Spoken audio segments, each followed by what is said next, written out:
It doesn't matter whether you're on the backfield or the front yard. On mow day, perfection is a game of inches. It's a battle of fence line and fierce terrain. Out there, on that grasshopper mower, you don't let anything stop your stripes. Nothing stands in the way of a job well done. For more on mow day and grasshopper mowers, visit grasshoppermower.com. Sometimes in life, you find yourself on the right side of the line. Do you think there's a little PTSD somewhere in there in the biathlon? I mean, you've got somebody wore out to their wits' end, and now you're going to hand them a rifle? Is that really a good idea? I mean, I'd be like that one girl, Carrie Strug. I mean, she made that jump with a broken ankle. I could do that. Live from Texas, this is the Dryline Farmer Podcast.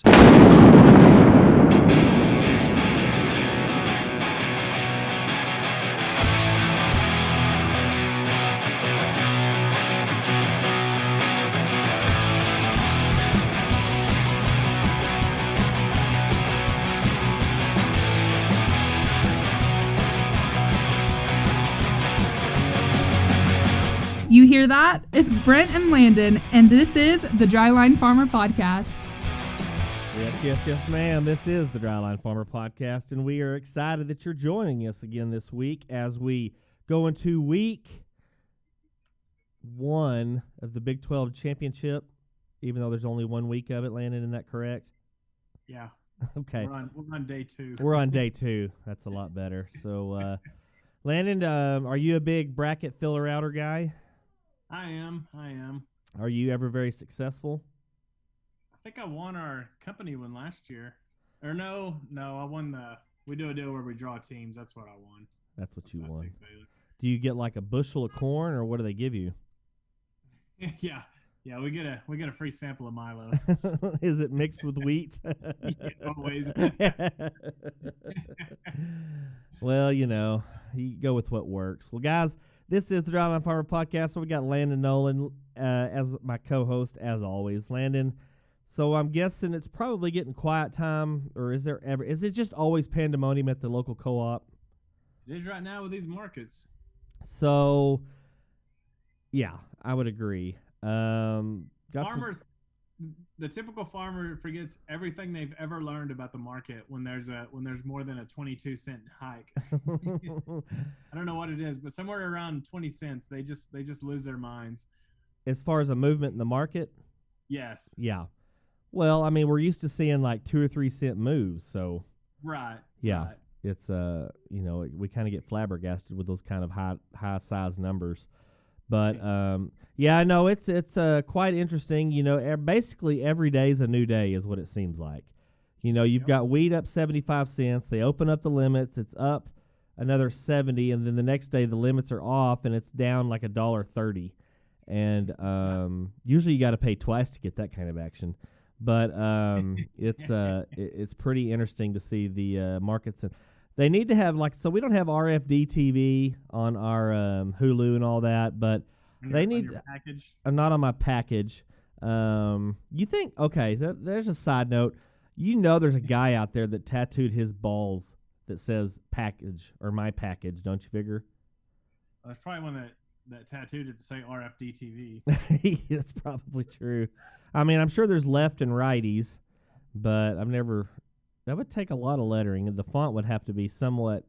But you know how a scrotum is constructed; it's all wrinkled. You'd have to have one guy to stretch, and then the other guy to, dip the ink, in the Maybe oil. Speaking of body parts, I had the old heart ablation last week, and let me tell you, that was. I guess I'll find out if it works if my heart doesn't go like Indy 500 again and get up to like 220 beats per minute. But the experience was something out of this world. And what's crazy about it is that this isn't even something new. Like, they didn't just invent this last year. This isn't even like iOS 13 or whatever the current operating system is. They've been doing ablations for at least 20 years. Now, granted, the process is a whole lot more refined, a whole lot more exact. and and more scientific. But so if you don't know what ablation is, Landon, do you want to hear about my medical issues? Did you sign that HIPAA agreement I sent over last week? Yeah, I want to hear about what an ablation is. Okay. So ablation is, and most people know what it is, but they go up through your groin, up through your femoral veins, and with catheters, and they go up through these veins and into your heart.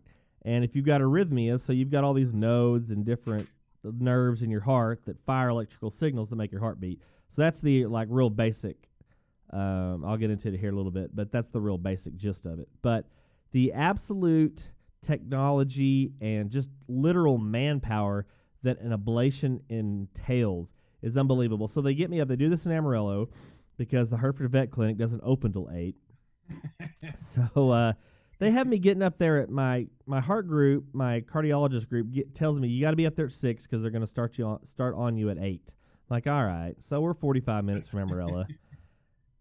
Get up there, 6, and they're like, so I get checked in, and they get me back there. And it's like, what are you doing? You're not scheduled till 1 o'clock. And as we all know in hospitals, all of the mattresses are like the MyPillow commercial mattresses, right? They are so comfortable. It's nothing like what they give prisoners in like administrative segregation, where they're throwing feces and piss on the window of their door. No, these are exactly what those guys get. About a 6-inch thick foam mattress that's really about 2 inches thick. So anyway, I kind of start out the day in a little, sour mood. That and the fact that I had a freaking sinus headache for the last 2 days, and now it's probably turned into infection. So really, the ablation and all the stuff they're poking me with is kind of beside the point, because when I get a sinus deal like that, I turn into the biggest puss you've ever seen because they suck something awful. But anyway, so they get an IV in both hands, and then they got to go run you off to the x-ray room. And, I don't have any nurses that are 10s, but, there's a couple that are probably high 7s, I guess. But my first gal, she was from Malaysia, and no, she was she's an older gal, probably my age. But no, anyway, so they got to run you back there, and they do that all within like the first hour. So I've got another, and of course my wife's there with me, and so we've got like 5 hours to kill. So my computer, guys, it keeps cutting in and out for some reason, or not cutting in and out, but it's getting overloaded with some bullcrap task or something, and I'm sure it's anti-malware. But anyway, so as I was saying, my wife and I, so we've got a whole lot of time to kill because, and of course, we're not scheduled to 1, so that obviously doesn't mean you're going to get in at 1. So we get in at 2 o'clock. The doctor comes rolling in, and he's like, we're going to do this and that, and, try to see what we can get done. And anyway, and my doctor is Muhammad Ali, so right away I know I have the greatest surgeon, cardiologist. I mean, it's just by default. So anyway, so he talks to me for about 5 minutes, and then he's like, all right, I'll see you back there. Well, I never see him back there. So they roll me back there, and, if you've ever been rolled through a hospital, if you ever had a procedure, it's like a freaking maze for rats. You go through, I don't know, 5 or 6 sets of double doors, make 17 turns, and they finally get you to the cath lab. And then they roll in, they open those doors open, and I kid you not, it's like they roll you into the space station. You have never seen this much I've never seen this much high-tech equipment in my life. I mean, there's monitors. I mean, probably just like regular size computer monitors, there's got to be at least a dozen, 15 or more. Then they've got this big freaking monitor that's probably, I don't know, it's probably a 50-inch, 60-inch flat screen that goes like right over my head. And then they've got... Are you sure you weren't dead for a little bit? I could have been. Well, not yet. I'm getting to that part. So, anyway, so I get in there. So right away is the anesthesia nurse, which is a dude, so I'm already suspect. But so I got, huh? You're already disappointed. Yeah. And then a nurse walks in and goes, "Don't you hate it when you pee on your hands?" So I'm getting more nervous by the second. But anyway, so I've got that guy. So then I've got 2 nurses that are starting to work on me. And I don't want to hear the peeing on the hand story. well, that was a joke, but all I'm awake for in this procedure room is them clipping on me and shaving on me. Not even really shaving. They must have knocked me out before they did that. But you go in there butt ass naked except for that gown they give you. And because they go up next to your Johnson and they use both lanes on your legs. They use both lanes. They use your right lane and the left lane. And I'm pretty sure they send 2 catheters up each vein that goes up to your heart. And I mean, the incisions were probably, an inch from my body as a wonderland. So anyway, and I think they'd already done one that morning. So this obviously, like I said, was an afternoon deal.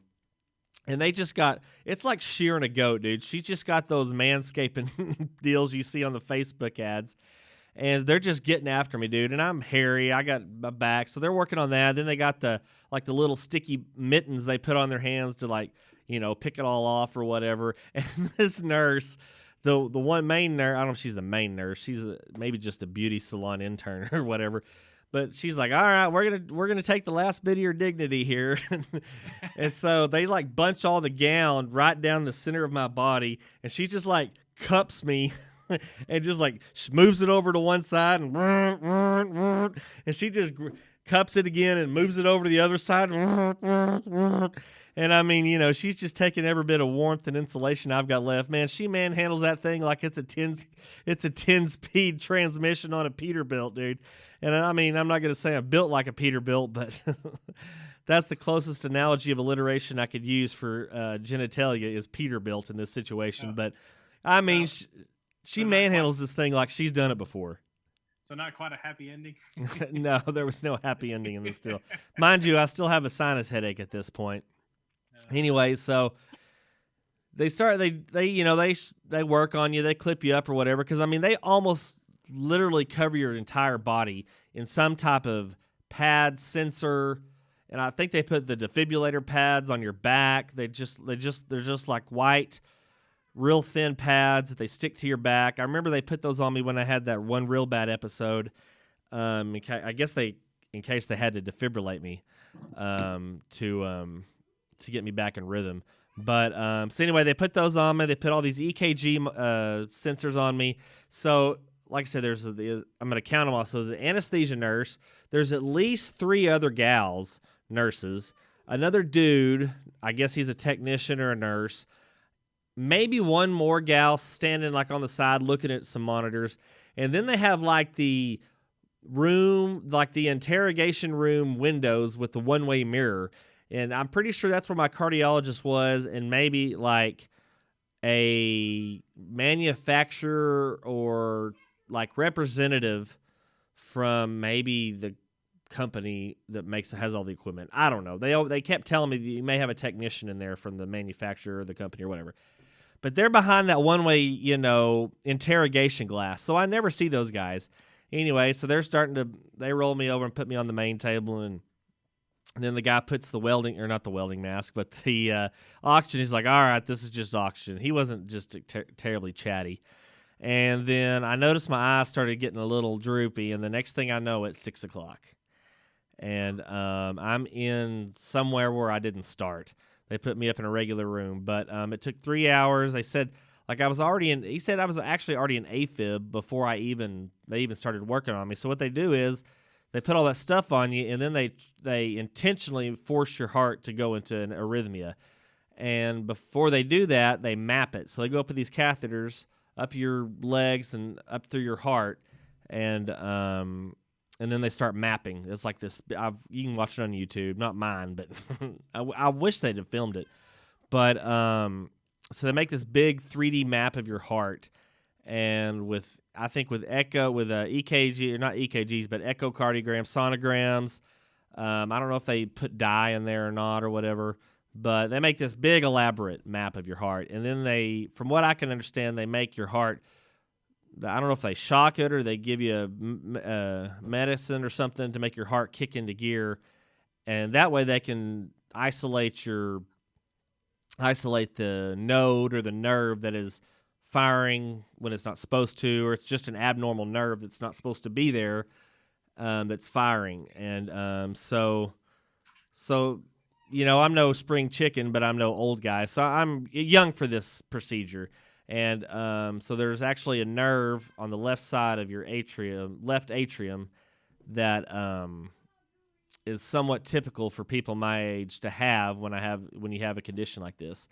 So he found that and burned it, and then I think he burned maybe 2 or 3 other places. But anyway, so that was pretty amazing. I mean, just the sheer between the equipment and the personnel it took to complete this process was, I mean, it was really out of this world. So fortunately, I've got some pretty badass insurance, because there's no telling what that type of thing must have cost, because you've got, at least, if not one cardiologist, maybe another guy, and then all the nurses and the equipment. And anyway, it's and then so they roll me, they wake me up. So for an hour, they got me in a recovery room. So, and before they put you out, they cuff you. They put these Velcro cuffs on your arms. It's like, well, we're gonna put these on you just in case you come to and you want to help out. So I'm like, all right. And then apparently I got pretty. Just in case you want to feel how it feels all shaved. That's really, well, I find out soon. I'm still scratching, but anyway, so I get in the recovery room and I don't know anything. I don't remember any of this, but they said I got pretty combative. Got pretty unruly and trying to pull stuff off, and it took them a good long little while to restrain me down until I finally calmed down, of course, which I remember nothing. Next thing I remember is waking up in just kind of like a regular hospital room, and I feel like crap. And again, it's mostly from this stupid sinus headache that I have, and what I'm asking for is freaking Mucinex. But there's like, all right, we're going to wait for a couple hours, and we'll probably send you on home. I'm like, there ain't no way I'm going home. I feel like ass. And so anyway, but 2 hours later, so you have to lay flat for like 4 to 5 hours after this, because obviously those are some pretty important vessels they went through, and they had to, cap back off and everything. So you don't want to, start bleeding out or whatever. They told a story of a lady that wouldn't stay still, and she ended up getting this hematoma the size of like a volleyball. Maybe not that quite big, but a little smaller than a volleyball, because she wouldn't stop moving and she ruptured it. So they had to rush her into emergency surgery to obviously deal with that. But I'm like, okay. Huh? They had to rush her into emergency surgery to dig set spike. Yeah, pretty much.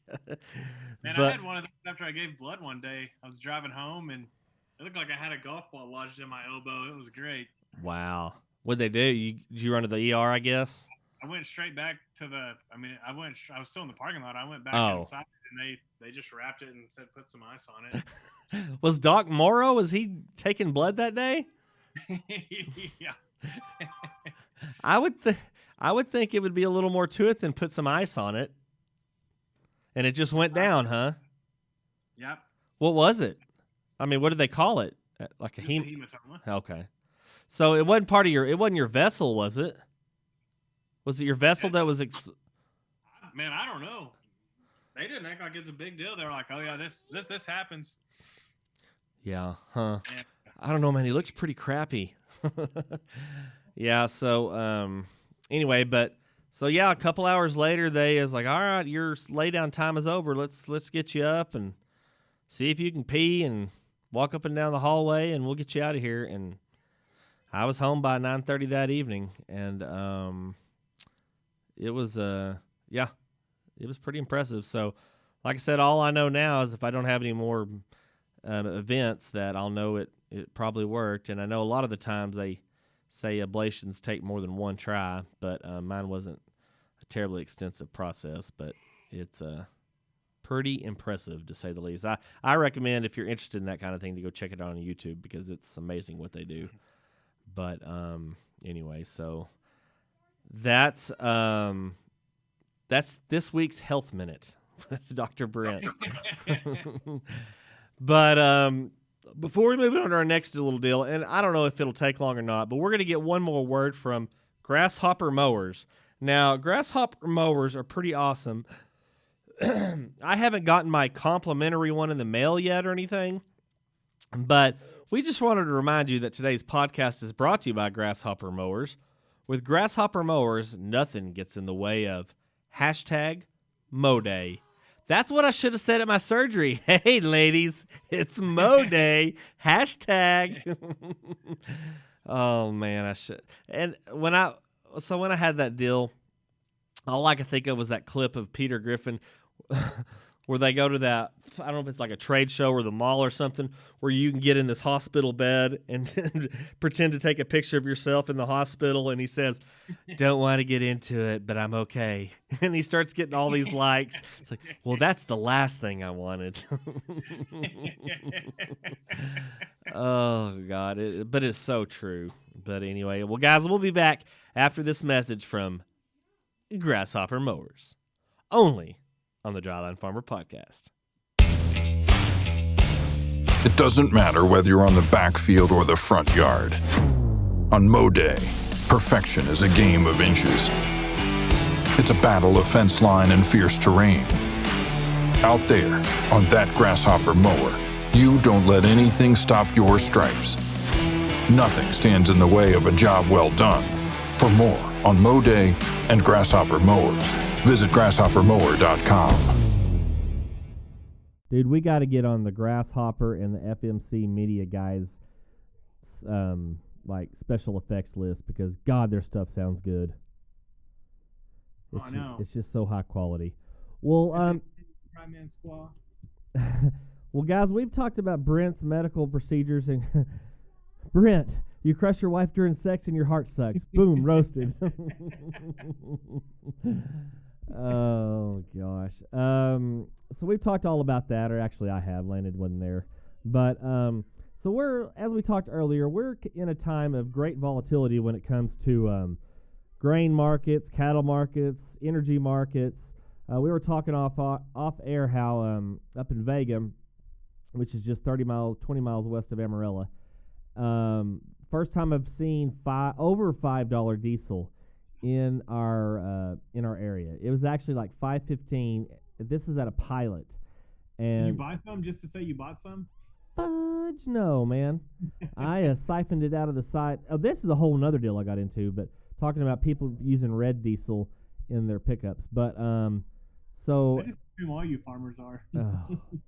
So I got into this deal, and it's on the so I'm a member of, I don't know if you call it a member. I started following this Farm Shops Ideas page on Facebook or whatever, just for, I thought it was kind of interesting. Anyway, somebody, I guess they were at the sale barn or an auction or whatever, and they got back to their pickup, and there was these two ladies dipping their tank, checking for red diesel. And they were like all flabbergasted. They were just apoplectic about what was going on here. And they were so enraged they were doing this, how dare they do this, and they're already screwing us on diesel and this and that. I'm like, dude, yeah, let's think about this. Another guy said, yeah, they're just another way to screw the working class. Yeah, they're not making you pay 50 cents in tax and then have the audacity to make sure you're not using that on the highway. Yeah. Oh, the horror of it. This is almost like the middle of Ukraine right now. Anyway, I'm like, so the whole thing of it is, Landon, you deal with them every day. You were one yourself for years. Can farmers ever be happy? Never. No, I agree, D. What do you think?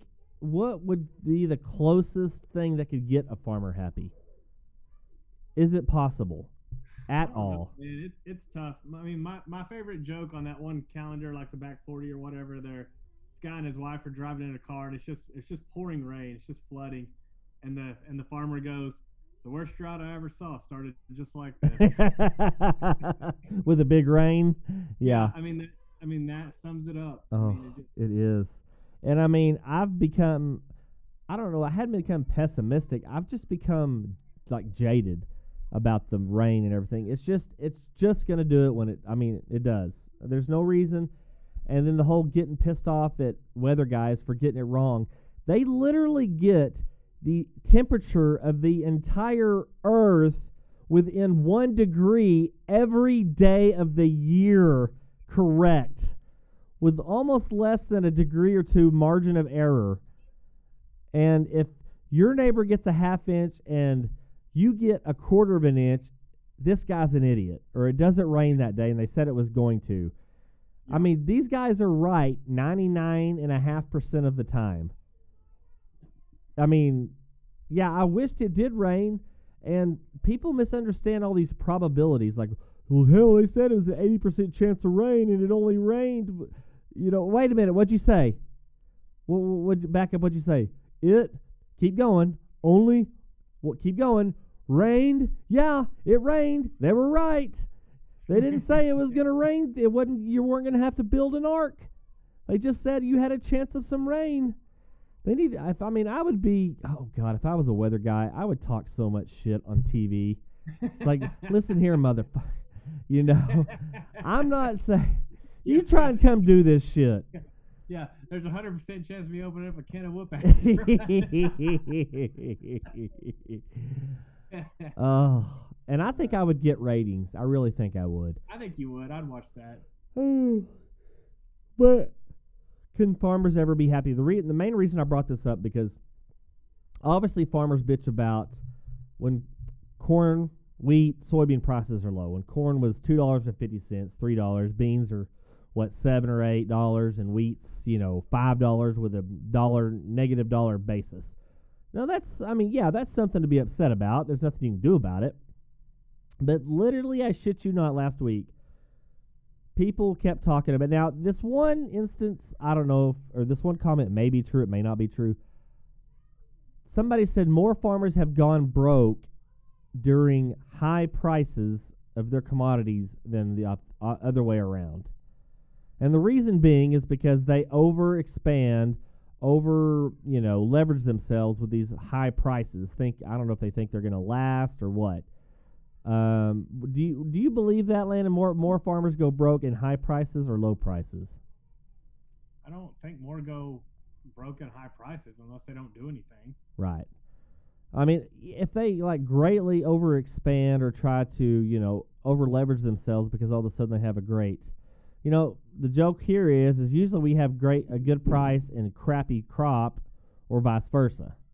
You can sell a 280 bushel corn crop for $3, but you'll probably sell a 150 bushel corn crop for maybe 6 or 7, and that's always the running joke around here. But yeah, a lot of the time when the price is high is because there's not much grain around. Yeah, I mean, there's a reason for it. Now. The Texas Panhandle, we don't obviously drive the corn market. We drive, I don't know what we drive. We drive the cattle market, I guess, and some of the cotton market. But the corn market is pretty much out of our control. It's all handled by the Midwest guys. But and the corn is not going to last just a whole lot longer here. But until that day comes, we're going to try to ride that sumbitch into the ground. But yeah, farmer psychology, and now they're talking about busting out CRP acres. CRP acres. Now, correct me if I'm wrong, but what type of soil profiles and land types are put into CRP?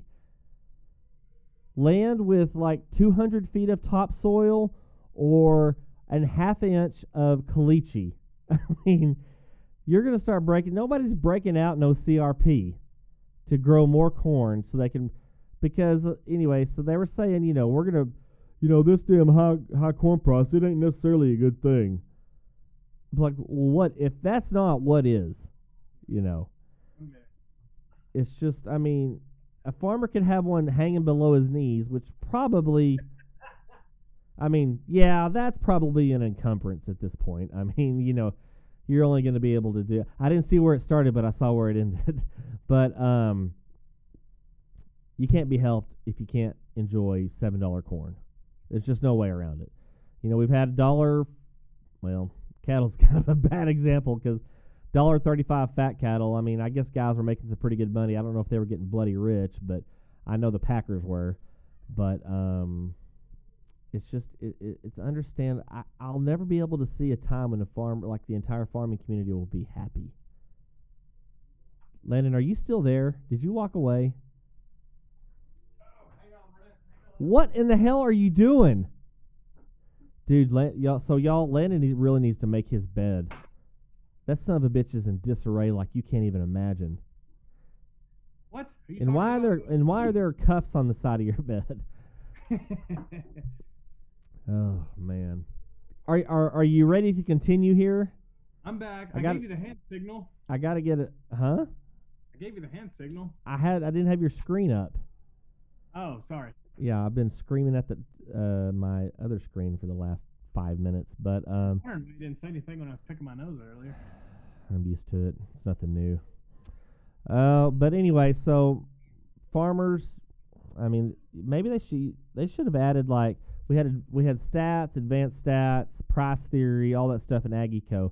There seriously needs to be a farmer psychology class, like maybe even a minor in farmer psychology. But that's just my opinion. Maybe not at Texas Tech. Maybe it needs to be an A&M thing. But so on CPR, is like when people break that out, are there a lot of 800-gallon sprinklers put up on that land? I don't know about CPR, but maybe in CRP that's what you're talking about. CRP, my bad.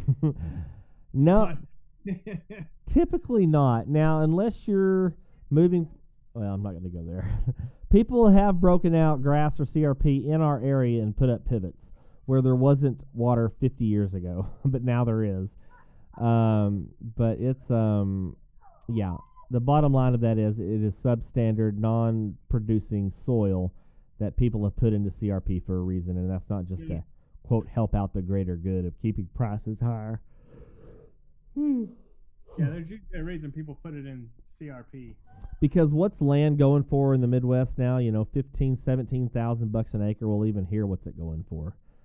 So, it's pretty wild stuff. But I don't know. We might have to do a special investigative episode on farmer psychology and what the is wrong with everybody, because they could never be happy. Maybe it's the long hours on the tractor or the, I don't know, drive to town to get parts at lunchtime. Sure, I hate to go to a fast food restaurant with them. You know, it doesn't, and it's funny because it doesn't matter what year we're in and what the market, what kind of environment the market is, whether it's strong or weak. You go to a farm sale, and there ain't too many pickups that were made before the last, 5 years?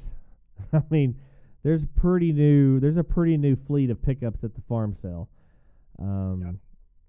That's just, what I've noticed. But anyway, getting back to that guy bitching about them trying to check for red diesel, I'm like, nobody else gets tax-free diesel. You're not supposed to get tax-free diesel. Anyway. Yeah, unless you got a freaking disc hooked up to that thing and you're plowing at least 3 acres a day, then shut the hell up. Yeah, exactly. If you got that son of a bitch in 4 low. But now, if I see somebody out in the middle of the field with a Dodge pulling a sweep rig, then I'll, then I stand corrected. Put whatever you want in there. Yeah. My favorite, and I've said this before, but my favorite is the farmer's old lady has a farm tags on her Tahoe. That's what I love. On her Tahoe. I mean, I don't know how many SUVs I've seen with farm tags on them, but I'm pretty sure they're not checking wells, checking pivots, herding calves with that Denali Tahoe or whatever the version is, or your Platinum Expedition. Don't do that. If you can see a quarter inch of that dash, then yeah. they don't need farm tags. if you can't write a phone number in the dash of your pickup in the dust of it, then it ain't a farm pickup. If there's not an unpaid bill from 1997, that's right. There's not a $7,000 a dividend check from the Hereford Grain Co-op from 2 years ago, undeposited. That. Yeah, there you go. Oh yeah. If there's not 6 oil change reminder stickers in the top left-hand corner of your windshield, then it's not a farm pickup. Yeah.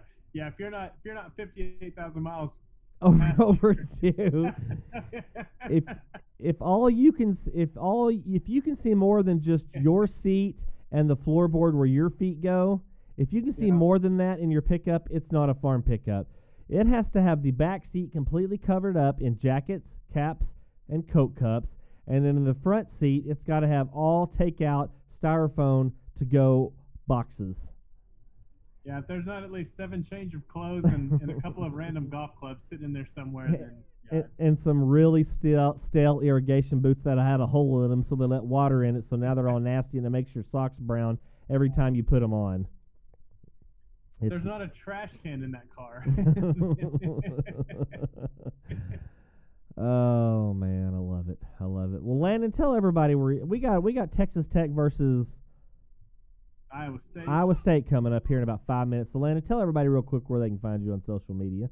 No Twit Landon 44. That's right. You can find Brent at Trader Brent on Twitter. That's, of course, not only the only place. You can find us across the Global Ag Network. We're global. We're on a network, and we're ag.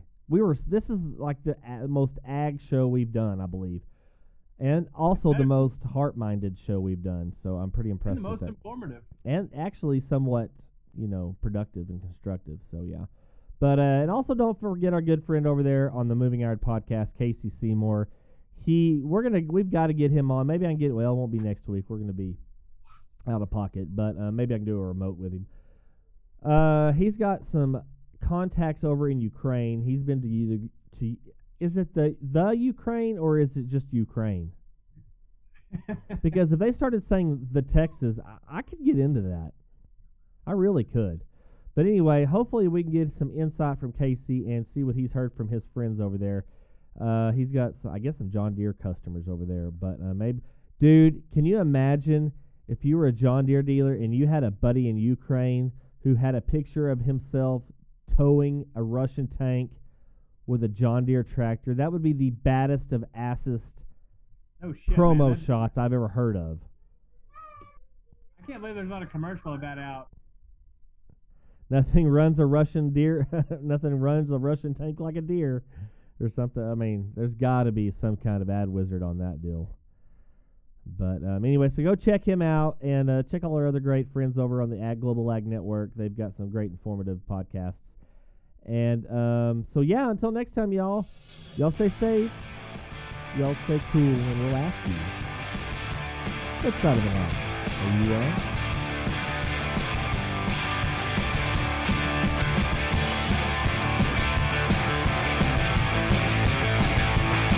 The Dryline Farmer Podcast, a member of the Global Ag Network.